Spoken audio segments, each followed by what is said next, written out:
the University of Michigan. Oh, thank you for whoever hit that recording. Today's event is brought to you by the Center for Latino and Latin American Studies, as well as the Office for Undocumented Student Support. And so I just want to give a quick shout out to Sandy Lopez, who's the director. If you want to say hi to everybody, everybody knows Sandy, so Sandy will just have to wave. Hi, everyone. Thanks for being here. And then the Assistant Director of the Office for Undocumented Student Support is Angelica Mendoza. So Angelica, if you want to wave. And then my team for the Center for Latino Latin American Studies is around here somewhere. We've got lots of squares. I see Darius here and Chris here. And so we all came together to bring you what we think is going to be a very important presentation by Dr. William Lopez. So I'm going to do a brief introduction and then turn everything over to our guest. So William D. Lopez is a clinical assistant professor at the School of Public Health and teaches classes on the social determinants of health, health communication, and the impacts of immigration and police violence on communities of color. The child of a Mexican immigrant mother and Texan father, he grew up in San Antonio, Texas, before attending the University of Notre Dame. He received his PhD in public health at the University of Michigan and continues to do mixed methods work with and for mixed status communities in Washtenaw County, which is where the University of Michigan is located. Today, he's going to share with us a bit about his research, and in particular, his book, Separated: Family and Community in the Aftermath of an Immigration Raid. In that book, he details the incredible strain that immigration raids place on Latino communities and the families and friends who must recover from their aftermath. So I will end there and turn the screen over to Dr. Lopez. Thank you. Great. Well, thank you so much. Thank you everyone for inviting me. Good afternoon. Buenas tardes a todos y todas. I'm very happy to be with you today. And again, a special shout out to the Center for Latino and Latin American Studies, as well as the Office of Undocumented Student Support, especially my fellow Lopez, Sandy Lopez. Today I'll spend 25 minutes, 20 minutes or so talking to you a bit about my research. And then we'll open it up for questions and a little bit more discussion. So if I had to characterize my research overall, what I'd talk to you about, or what I'd label, how I describe the research, being a public health professional, I ask the question how immigration enforcement makes you sick, right? To put it another way, I look at all of the stuff that ICE does, and I look at how the stuff that ICE does impacts our own bodies and minds, as well as our connections to our families and our communities. I'll also mention briefly that when I'm teaching and when I'm presenting, I'm very mobile and walk around. So Zoom has made me have to really shrink down to stay in front of the camera, but so forgive me if I'm bouncing. So before I talk to you about my research, let me just tell you a little bit who I am and ask you or ask us to reflect on why that matters, right? So I am a clinical assistant professor at the University of Michigan School of Public Health, as mentioned, where I teach about the health impacts of law enforcement violence. I'm also the author of the book, Separated: Family and Community in the Aftermath of an Immigration Raid, which documents a raid that happened in 2013 in our community, a few miles from our university. I'm a partner and I'm a father to multiracial white and Latino children, and I'm the son of an immigrant mother who gained citizenship status at the age of 6. You can see my mom here in the right-hand side with tape over her mouth next to her sister, as well as my grandfather behind her with his arm, his prosthetic, his hook arm, as we used to call it, where he lost his right hand at an automobile plant in Flint, Michigan. Upon discovering this picture, I realized that the work that I did wasn't just my work, but I was building on work and a worldview that my family already had.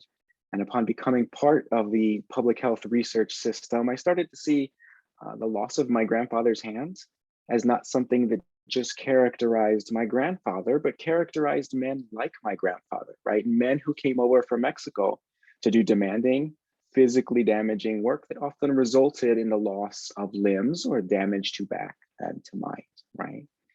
Part of why I share this with you is because we bring our lives into our work, but our work, our research, our place in the academy also helps us understand where we are, where we fit in systems of injustice, right? Sometimes systems that take the very bodies of our family and friends. I also like sharing this because I like to acknowledge that I'm part of what I would describe as a mixed status community, being a community composed of mixed status families, which are families composed of folks of all sorts of documentation statuses, right? A common configuration being one or more undocumented parents and citizen children, though we know there's all other kinds of combinations, right? This is perhaps an important distinction. I like to tell you that I am part of this community in many ways, and also I'm not part in some very important ways, right? So my mother is not undocumented, my father is not undocumented, nor was my grandfather. And while I study immigration raids and deportation, I have never experienced the impacts of a blood relative being removed from my house. I say this because it's important to bring with you your perspective into your work and also be aware of the limits of your perspective and use those limits as places to bring in other folks who understand what you're studying in a different way. So let me give some background on the work that I do. There's a few things that I want to get out right away, right? So being undocumented doesn't make you sick. We can talk about this in public health in a different way. We always have a race variable in our studies, but race doesn't make you sick, right? What's the ism? What's the system attached to it? Race doesn't make you sick. Racism makes you sick. Being undocumented doesn't make you sick. Surveillance, detention, and deportation make you sick. That is, how you're treated by our country is what impacts your health, right? Not your immigration status inherently. I often bring a caveat too, though it's for a crowd who's perhaps not this audience, but I like to remind folks who identify as allies that everyone is linked to people of all immigration statuses.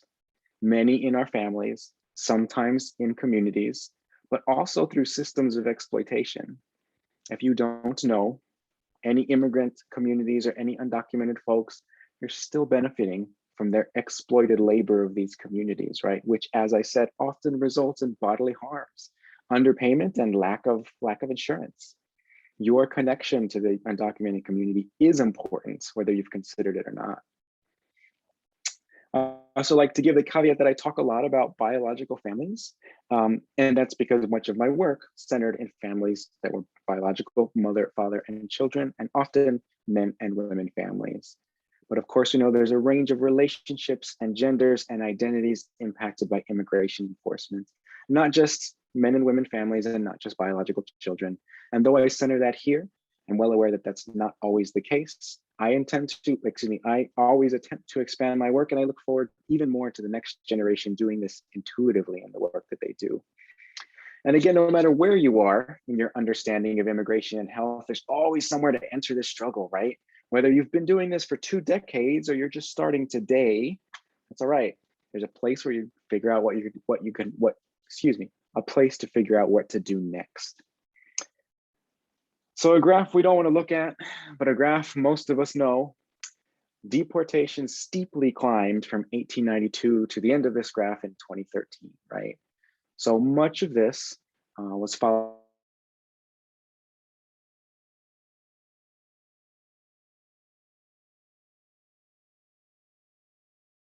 graph. So a graph, as many of us from these communities, very limited story, right? Each individual deported shows up on this graph, but who doesn't, right? So for one, there's all the humongous air quotes, voluntary departures, right? Or folks who've chosen to be removed. And everyone knows, anyone who's experienced a voluntary deportation, that nobody voluntarily departs. They're certainly coerced into it through lack of choice and lack of resources. They don't show up here. Who else doesn't show up here? All the people connected to the person who's deported. Family, friends, community, blood and chosen family. And who else doesn't show up? Or rather, what else doesn't show up?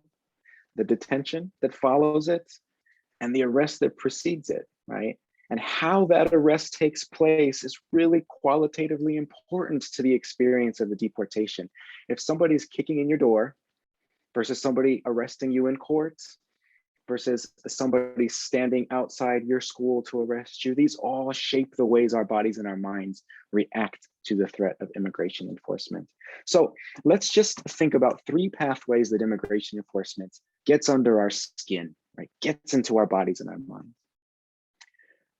So the first is actual detention and deportation. The first is literally how we're detained and how we're removed, how we're detained, when we're detained, so being in jails and prisons and detention centers, and then the removal. The second is the threat of deportation. So this worry about its possibility makes its way into our bodies, raises our cortisol levels, stresses us out, right? Makes us hypervigilant in ways that our peers, who can neither be deported nor have their family deported, don't experience. And the third is the threat of deportation leads to behavioral changes. I don't drive that direction because ICE is over there. I don't drive south of this area because I know those cops are racist, right? We change our behaviors because of the possibility of deportation. And this happens not only for folks who are undocumented, but if we're thinking about our relatives in the car, right? Or this happens, someone may change behaviors that therefore impact their children, perhaps of different immigration statuses. Let's look a little more closely at each of these. So detention and deportation is the most obvious one. It's the one that folks most intuitively understand when they're not part of these communities.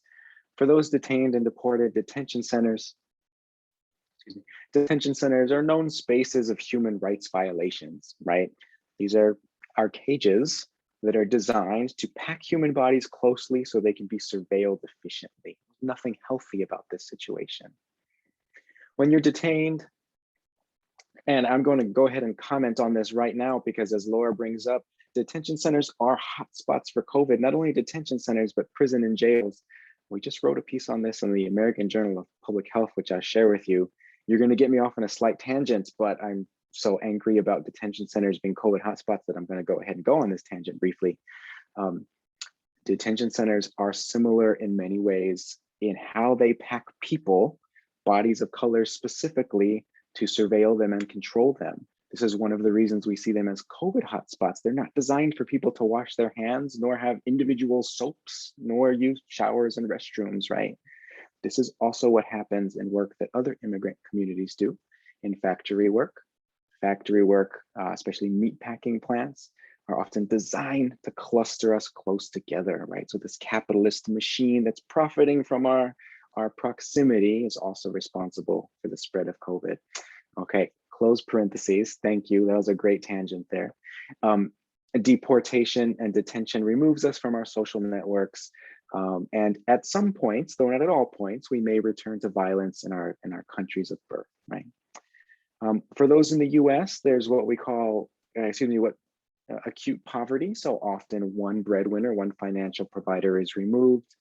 Sociologist Joanna Drebby, in a book I'd highly recommend, Divided by Borders, which you can see in the bottom of the left-hand corner, describes this often as suddenly single motherhood.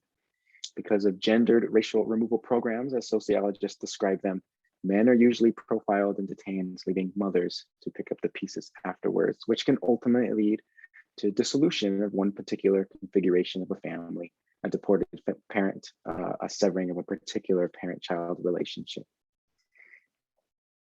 There's also physiological changes in our bodies, right? So acutely, during a traffic stop, for example, this activation of a fight or flight response, like I gotta get away from this police officer. I see someone behind me, I gotta speed up, or I gotta make this right-hand turn.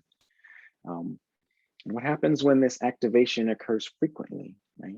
There's wear and tear on our physiological systems. Cortisol levels go up, right? Blood changes, hormones increase. All of this is perhaps a more complicated way of saying if you're freaked out frequently, it makes you sick, it wears on your body. This can chronically happen not only at the site of officers, but sometimes at other locations that take on particular meaning. If I turn down that street, will an officer find me? And this is linked to hypertension, sleep difficulties, weight changes. And it's especially critical during pregnancy where the hormone system in utero and of the mother are both linked. And then we look at the behavior changes that come from immigration enforcement, right? This is one of the ones that if folks have never had any experience with immigration enforcement or with police and law enforcement, policing doesn't come intuitively, but it's one that folks who have lived in these environments, as I like to say, knowing their bones, right? Knowing our bones, and perhaps have not thought about it on a larger structural, institutional, population level.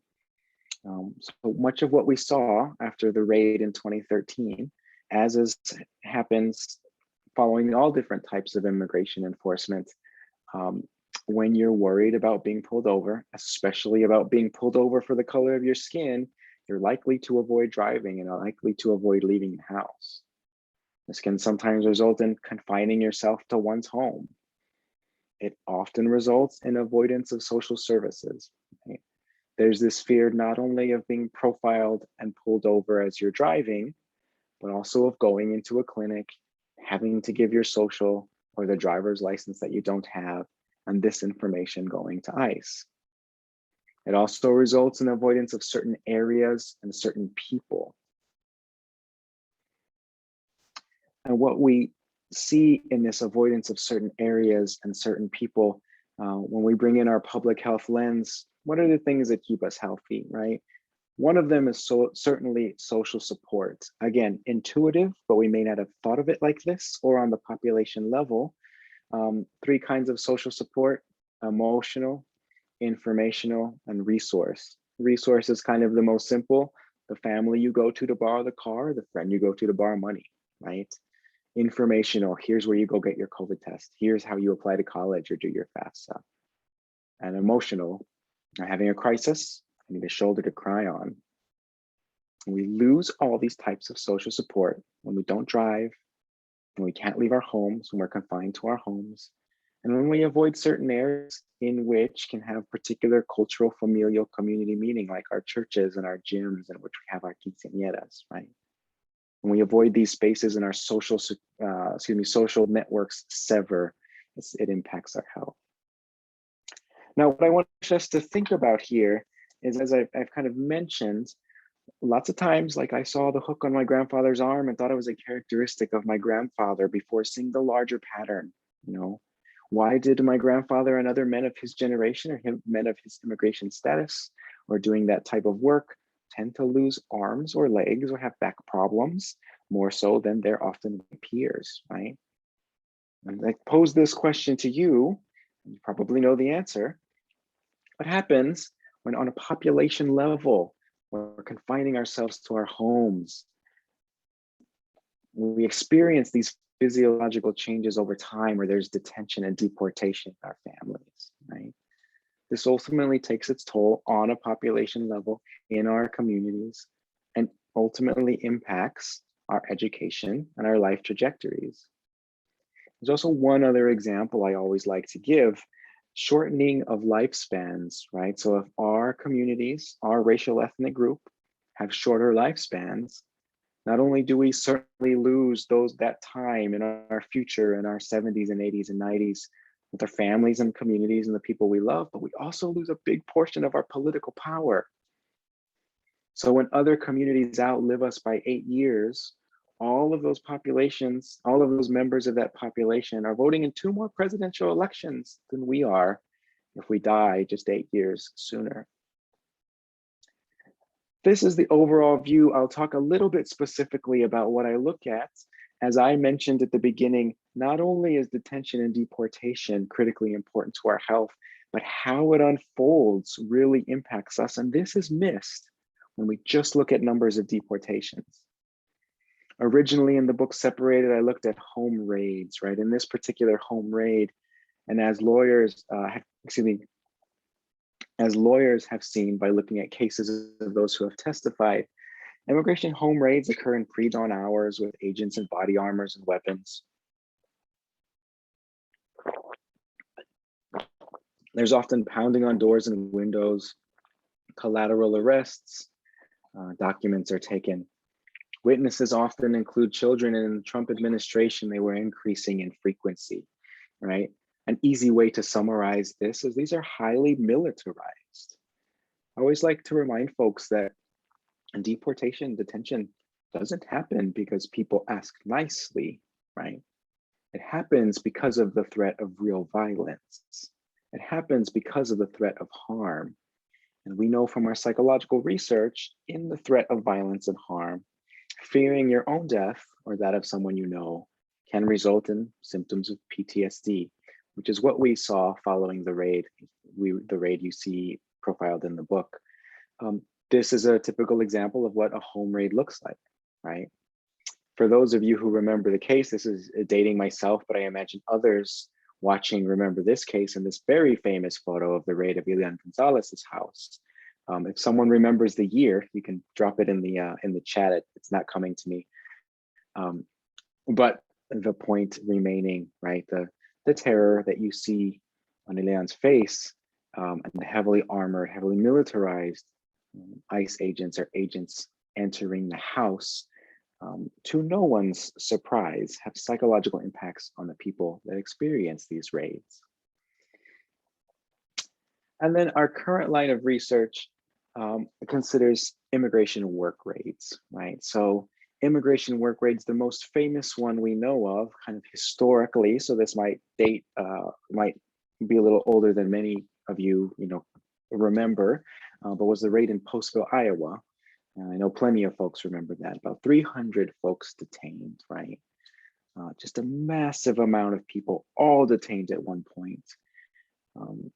And so again, I did my research on this immigration home raid along with Dr. Nicole Novak, who was an epidemiologist from School of Public Health and graduated the same year as me. She did her work, her dissertation following the raid on Postville, Iowa.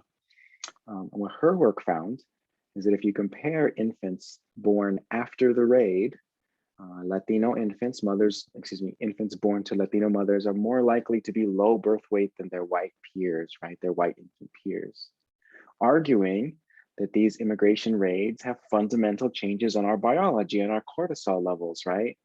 And not only does this manifest in our own health, but it manifests in the health of the next generation. So Nicole and I thought we were done with doing immigration raid work. It's too depressing and it's too dark. It started weighing on my body, right? And we wanted to be done with it. And then came former President Donald Trump, right? And so we hadn't seen immigration raids of this size since Postville, Iowa, right? President Obama used a different tactic, and many of you will also remember he used INS audits, which I would argue is a fundamentally different kind of work raid. I would not call it that, but nonetheless, still pursuing folks who do not have work authorization status. Rather than raiding, it's by auditing legal documentation to work, right? So we hadn't seen these big workplace raids in about 8-10 years. Then we come back to Trump, and President Trump really embraced this style of immigration enforcement. And we had thought, as had many others, that this style of raid wouldn't carry on, right? It was too politically damaging for those who did it, which is one of the reasons Bush stopped and Obama avoided them, because of the humanitarian fallout. But how naive that was, right? How naive it was to think that politicians would not do something because of humanitarian fallout instead of fully embracing it, to kind of flex their militarized xenophobic muscle. Trump and Stephen Miller, who designed much of the immigration program, really liked these for the fear and the damage they caused. So we began to research these raids, and we interviewed folks at the 6 biggest raids that happened in 2018 across what ended up being the Midwest, including my home state of Texas and Dr. Novak's home state of Iowa. That's the data that we're beginning to look at now and beginning to present. We also worked with artists to show these raids through graphic art and visual representation of what was going on. That's where both of these images come from. So this one was based on interviews we did in Ohio. There were 2 large worksite raids, one at Corso's Flower Shop in Sandusky and one in Salem, Ohio. And interviewees described this, and you would see kids playing on the street before the raid, right? They would all be playing soccer and folks would be looking out their windows. And then after the raid, it was like a ghost town, right? Nobody would go out, folks would hide to avoid detection. This example here is drawn from a raid in Bean Station, Tennessee. And the description was of the racial profiling that occurred in the raid, in which Latino workers, often Guatemalan, Central American, Guatemala and other countries in Central America, I should say, were split from the white workers. And in the interview, they described how the white workers were smoking while they were watching all of the Latino workers being taken away. And I'll share a link because I'd love for you to look at the rest of the art. It also critically shows that much of our research efforts, we need to be creative in how we disseminate it, right? We hope to reach a different audience. In this case, we hope to reach media to make the same points I'm making for you here. When you all focus just on deportations, you're missing a large part of the story. You're missing the temporal parts of everything that comes before and after the deportation, and you're missing the qualitative parts of the arrest, that the type of arrest matters. Let me just summarize for you the impacts of raids. So again, they're militarized and violence that can result in PTSD symptoms. They inherently separate families, most often removing men and fathers who are often in many communities, the breadwinners, the financial providers, which results in this acute poverty linked to what Dr. Dreby calls suddenly single mothers. Often this means others in the family must take on a financial role and responsibility, which sometimes results in children dropping out of school. Older, I guess that's just say younger adults, but students dropping out of school, 16, 17, 18. Raids often, if not every time, but very frequently involve collaboration with the police, which continues to sow more distrust of government resources. And raids are rooted in racial profiling, as we saw in the example in Bean Station, Tennessee, in the art you saw a second ago. Now, these are true of both large-scale worksite raids and home raids. And then I would also add that large-scale worksite raids, again, have the same impact, but they're also uniquely draining of collective resources. So one of the things that we see after raids, and as many of us know, we're very good at helping each other in moments of disaster. But when this disaster strikes all over our communities at the same time, we just don't have the resources to pull to pay these bonds when everybody knows somebody who's being removed.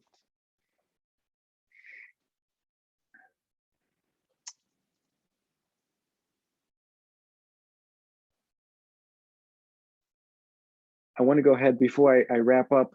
I want to add one more thing that kind of just came up yesterday, so I'm adding it without a slide. One of the challenges we've had in explaining the work that we do is that large-scale immigration work raid is not defined anywhere, right? Now, we've come across this kind of tension many times, multiple times, and what's happening, if I were to say large-scale immigration work raids, I'm guessing to this audience, I imagine everybody would know what I was talking about, right? You wouldn't even it wouldn't click in your head that I need to define that or that people wouldn't know what that was, right? But the academic feedback is often like that. What is that? That's not a thing. How many people is it and what do you mean? Your understanding of an experience, something that's defined and shaped our lives, has not been researched and has not been defined, right? And that's what happens when there's a dearth of researchers from communities of color and from immigrant communities who don't bring the things that we see in our everyday lives into this work. That's why I'm so excited to see this group here today, this audience here today, and to think about what your work is going to look like in the future. And I will remind folks, there's a role for each of you. I don't even imagine I need to share this part with this particular audience, but I will anyway. I usually do for different audiences. Folks want to know how to get involved. One is always, they always encourage folks to think about driver's license access. I welcome you to remind me if driver's licenses are accessible to undocumented folks in Illinois, and I believe the case is yes. But for folks in other states, including Michigan, it's not the case. It's a great place to start.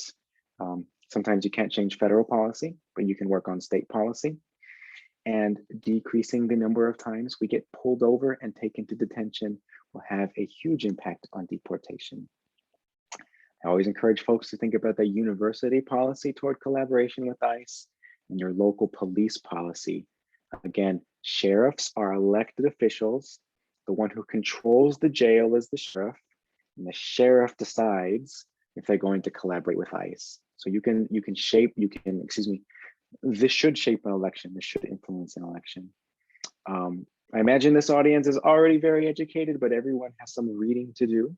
So remember to read the books and the work of the people who have lived and written about these experiences. And of course, whenever we can, we always push to change the narrative, right? I wanted to do that in some ways, and I already see where I need to change the narrative more. Just to recap, I wanted to change the narrative to not think about deportation as the only way to conceptualize and understand the impacts of immigration enforcement. I wanted to blow that up and bring in our families, our communities, and the future and the past and how it shapes our lives.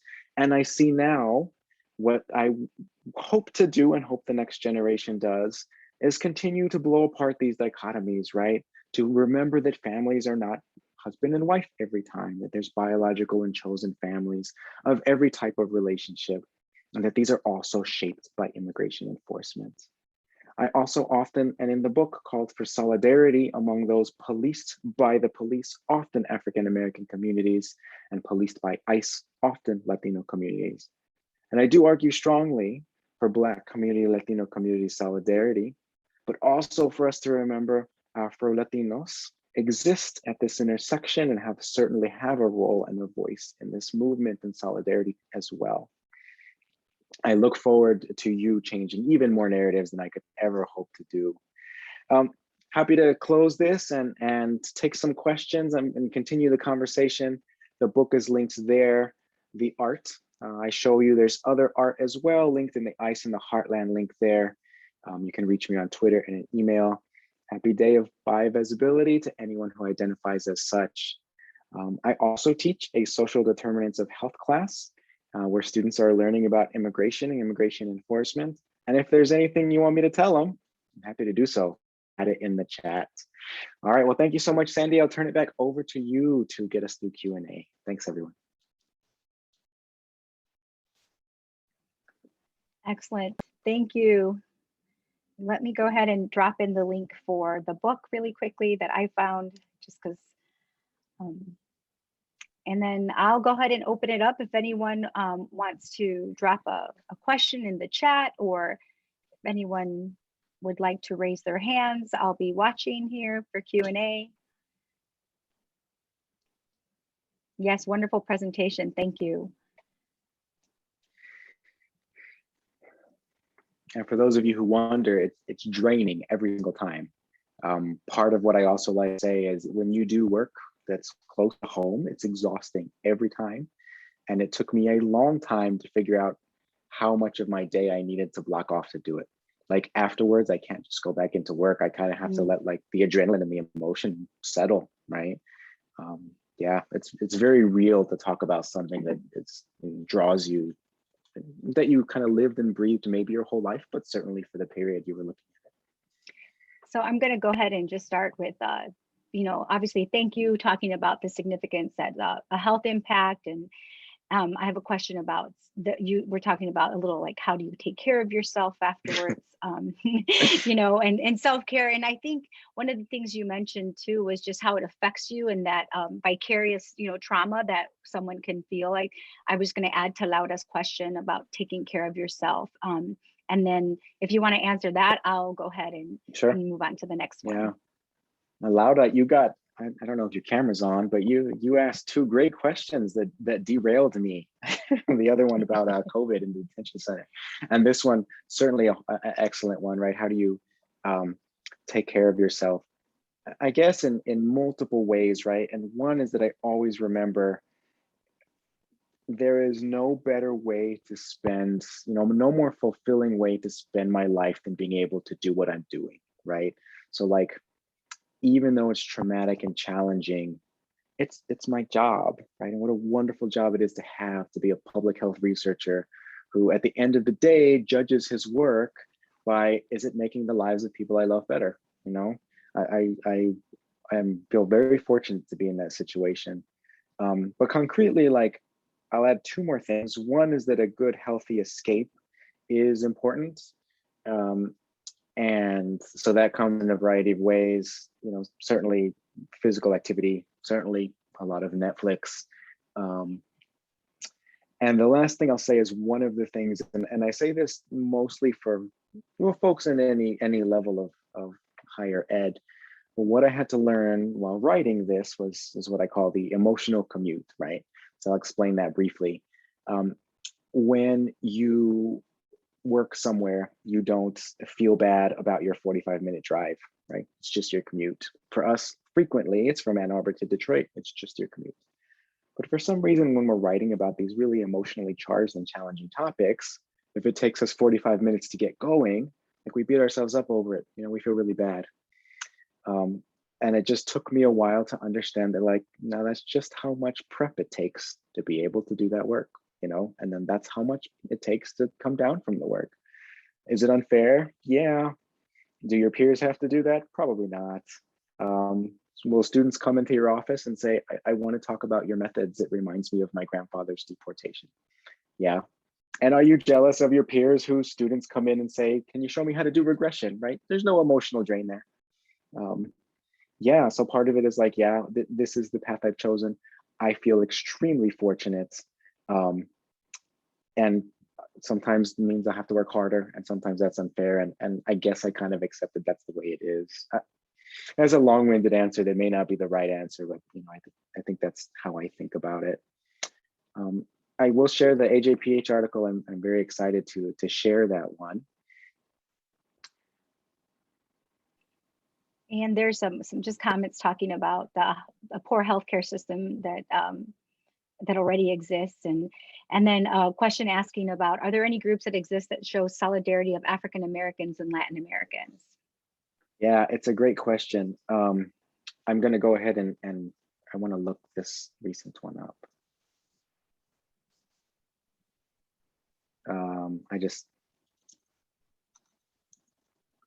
I know it's weird to Google something while I'm on the screen. I'm going to find it though, because it's one that I've looked into as well. Often I do see it at the higher ed level. So there are groups at the higher ed level that are often coalitions of Black, Latino, and Muslim students. And I think it's happening more and more. And I think the younger generation of students, right, are going to do this inherently in a way that my generation of students perhaps didn't. And often that's because we're now seeing, like, painfully clearly how the systems that oppress one group are the systems that have been refined on other groups, right? So I think we see a critical example of when a Border Patrol drone was flying over, I believe it was DC, after the Black Lives Matter rallies at the Capitol, right? And so, like, the police are using Border Patrol tools. I always often bring up the example too, that if it was a man in a blue uniform or a man in a green uniform who took your father, you don't really care, you just know that somebody took your father, right? And we're seeing this more and more, right? The surveillance police, the FBI perfected surveillance following 9/11 in the Muslim community by having folks go into mosques and ruin these social support networks by sowing distrust, right? These surveillance lessons are used in all kinds of other, and Black and Latino communities as well. So the more we can move from this is how we identify and coalesce together, I think, to what are the systems that collectively oppress us and perfect their tools, perhaps on our neighbors, but definitely, use them on us as well. I think that's good for the movement. So I'm going to look up the group that I usually follow online that apparently isn't clicking in my head, and I'll share that with you as well. And there are some good some resources we can drop in the link to, just some, right now what's happening at the border. And I'll read Mark's piece too here in a sec, but there's Baji, the Black Alliance for Just Immigration. There's some other Haitian groups that are out there. We have some groups here in Illinois. The Illinois Coalition of Immigrant and Refugee Rights does a lot of collective work with diverse communities that are affected by immigration. And then, so we can definitely, I'll drop some in a second. I'm gonna go ahead and read Mark's statement here. My students were moved, saddened, and angered and motivated by your book when we read it last semester, particularly the Un Día Común y Corriente, Can you talk more about that? As you know, the situation on the US border right now for Haitian people is having massive ripple effects. Thank you for your amazing work. Yeah, I was seeing if I could find that passage real quick, but thank you, Mark. It's a great question. So that line, un día común y corriente, I'll tell you the scene that it came from, right? So what was interesting is when I proposed the study that I did on that raid, my plan was to interview folks who were involved in the raid, and then their families, and then members of their communities, which was naive and certainly was never destined to work out, right? It happened quite the opposite. I interviewed folks who provided services, and then interviewed their families, friends, and then interviewed folks who were involved in the raid, because trust needed to be built up, and often academic trust, despite having lived here and despite having volunteered here for a long time prior to that point, academic trust needs to build up just by presence. Often folks forget this, like, how do I get a community to trust me? I hate that question. Like, you just do good work for them for as long as possible, and folks will trust you because your presence is better than your absence, right? Anyway, so I was speaking with someone in her driveway as she was having a garage sale, and I asked her about the detention of her husband, who was detained for about a month. And she started telling me about being pulled over. And she started with like, fíjense, fue un día común y corriente, which is like, it was a day just like any other, right?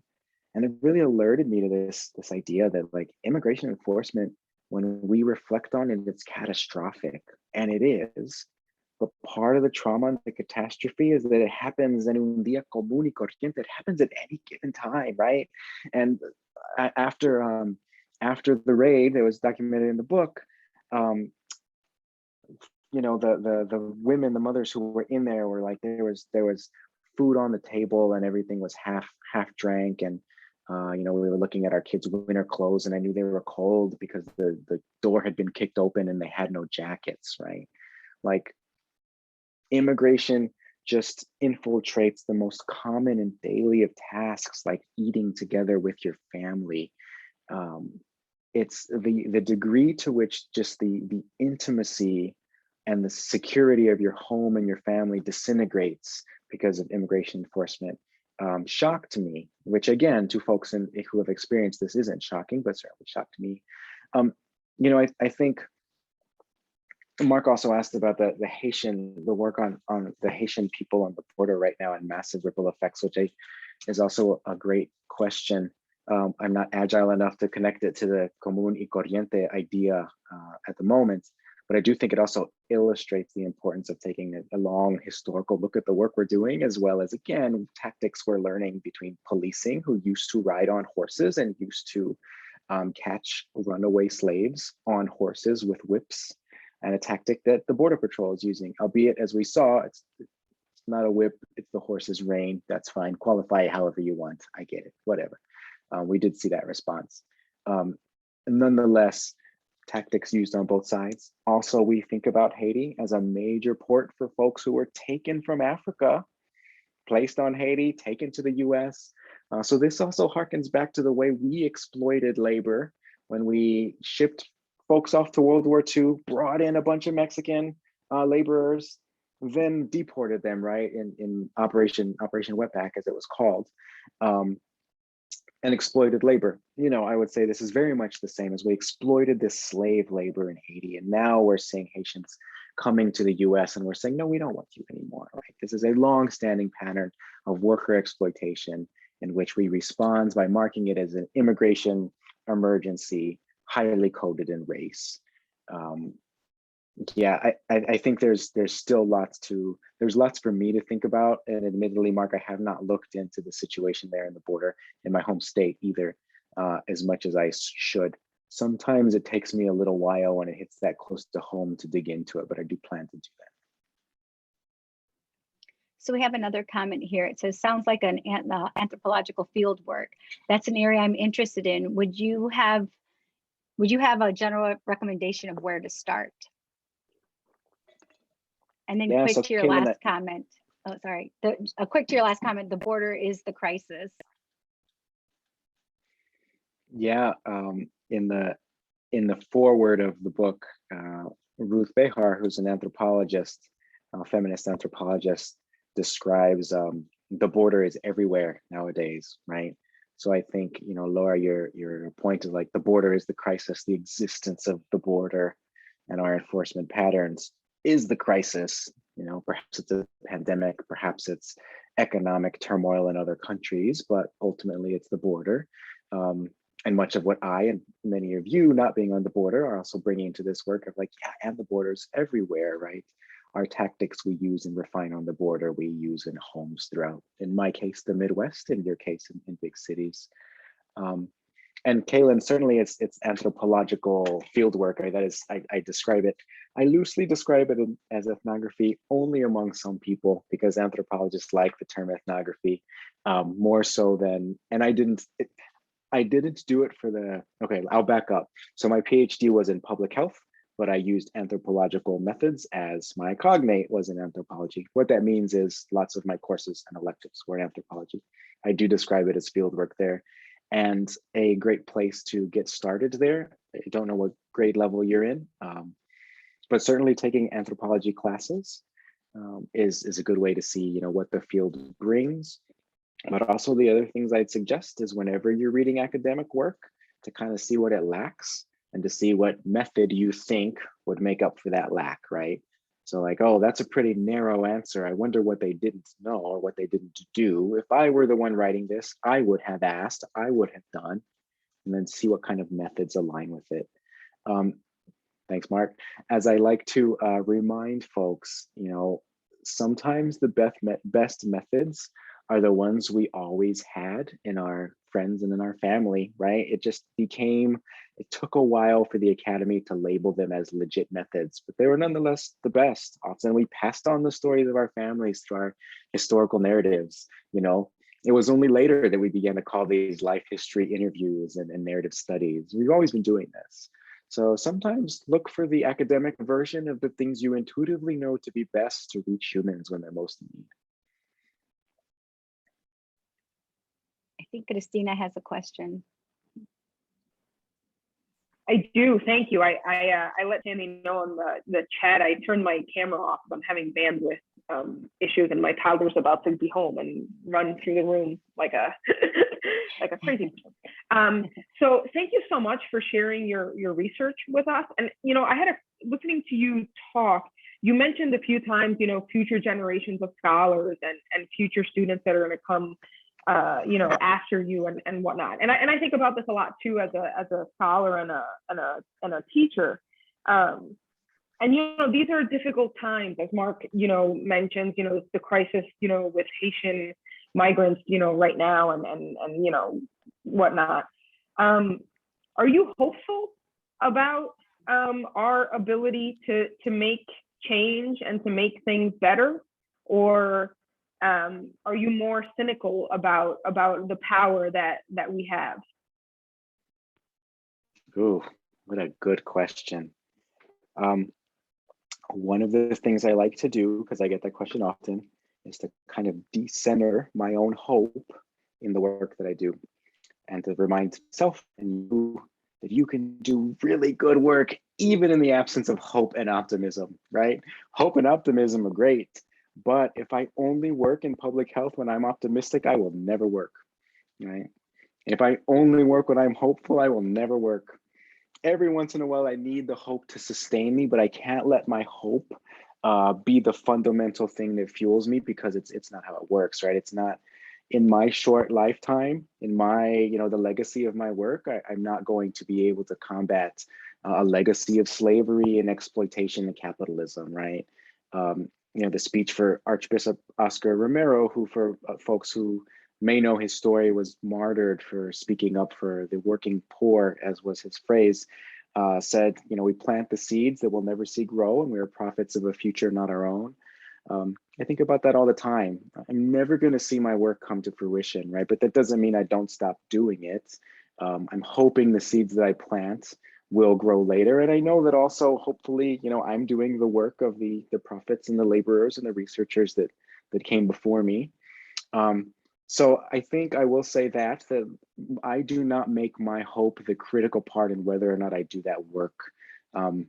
At the same time, in answer to your question, I am hopeful. And I am optimistic, though not always, because I see the work that younger folks, sometimes even including my kids and including,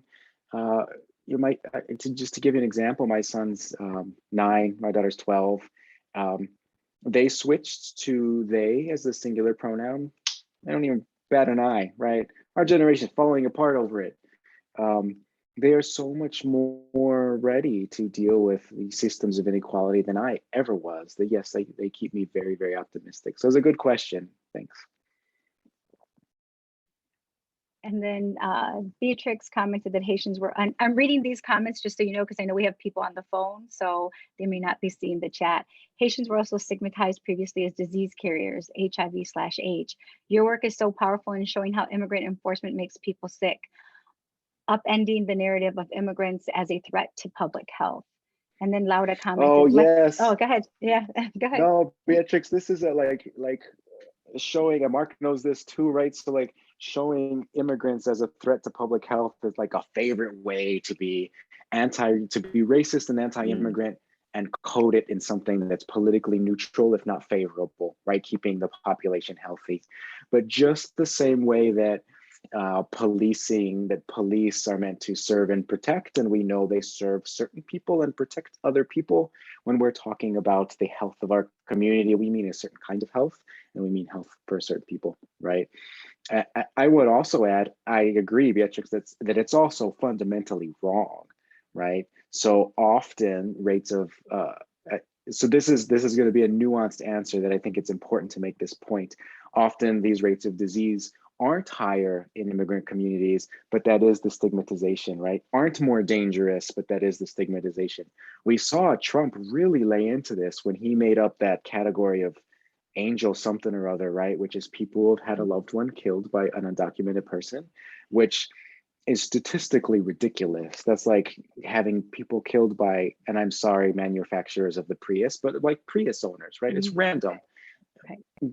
People who have committed a violent crime will fall into whatever category we create, right? Whether it's Prius owners, undocumented, but like it's just fiction to create fear. I think the other thing that's often very important to remember is that in cases when a disease or an illness is higher in certain communities, and I'm not talking specifically about immigrant communities here, I'm talking generally, right? If something is higher among our communities, it might be for very established structural institutional reasons, right? So the problem might not be that the rate is higher. The problem might be that all of these racist institutions led to the rate being higher. And part of our ability needs to become not only like, actually that's statistically wrong, we're not as ill, we don't have this disease as much as other people, because sometimes that might not be the case. Our argument has to become, yes, and why is that, right? If there's a legacy of slavery, a legacy of racism, a fear of using medical resources, then yeah, sometimes rates of illness are going to be higher. And our ability to call out the systems that cause it is just as important as our ability to call out the statistics that show it's false in cases when it is false. Excellent. Anyone else has any other questions? I did want to make a comment. You gave such an important example of deliberate crowding in detention and in factories and farms. I just want to remind, as you're talking about how this affects families and the collateral damage when they may go in looking for one person and they pick up people who are there, happen to be in that space, and they also are picked up as part of the detention process and deportation process. I think it's important for our students who are here today, a plug for the Latino Oral History is to share your stories, gather your parents' stories. And it is traumatic sometimes for our students I have students who tell me their parents don't talk about their stories because there's a lot of trauma there, right? But there's a lot of knowledge that we're losing as parents are passing, or grandparents, abuelitos, abuelitas, we're losing people, we're losing stories. And so please reach out to Dr. Abreu and think about, your collective family story, your oral history, to capture these stories. It's so important that our future generations know about the sacrifices that our families have made and what has happened and how we've been policed, and so we can push back against that and keep that hope alive that we can create change. Okay. People thanking you in the chat. I've learned a lot. Aren't they using COVID now to deport? That was a question.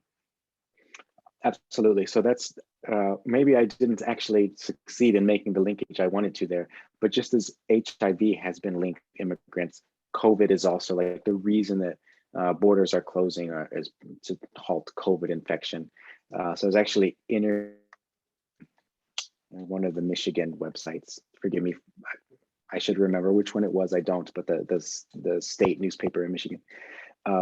And they said lots of the comments are anti-immigrant folks. Lots of the comments on articles are anti-immigrant folks saying that COVID is coming because folks are streaming in from the border, right? Mm. And, you know, I was making the point that like folks aren't like streaming in from the border to run over to Republican-led school districts and hang out with anti-vaxxers and folks who aren't wearing masks.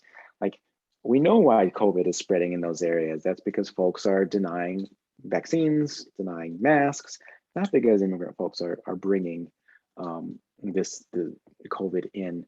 But yes, it's absolutely being used. I didn't see, let me see who asked that question. It's absolutely being used, Sylvia, to prevent folks from coming in at the border. And as I said in the chat, it's used to prevent Haitians from coming in right now. Yes, that's true.